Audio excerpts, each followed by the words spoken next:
Замисляли сте се някога защо хората казват, че има кризи във връзката, има кризи от примерно след третата година, след седмата година и така нататък.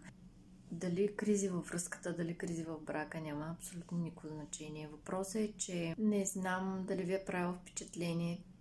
Всъщност в началото какво правим? В началото ние се фокусираме върху най-добрите черти на този човек.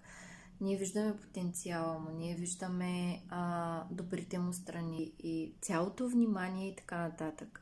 И след това какво идва? Рутината, в която ние забравяме какво е правил този човек за нас, какво продължава да прави, приемаме всичко, абсолютно всичко за даденост и всъщност ние какво забравяме да правим? Да благодарим.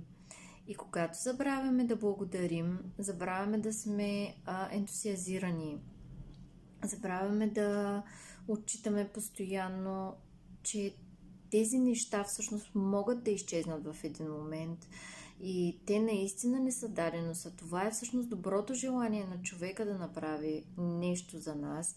И когато в един момент изчезнат и ние сме свикнали с тях, ние се чувстваме така, все едно сме ограбени. Обаче истината е, че когато не даваме уважение, особено на мъжете, нали, това важи и за двата пола, но мъжете са изключително семпо устроени същества и те единственото, което искат от нас е, нали, освен физическия контакт, ласки и така нататък, те искат уважение, признание за това, което правят и всъщност да оценим техните усилия. Когато не оценяваме усилията на един човек, естествено, че той ще изгуби желание, той ще изгуби мотивация да прави каквото и да е за нас. И съответно, ето вие кризата. Кризи всъщност се създават от гледна точка на това, че ние приемаме абсолютно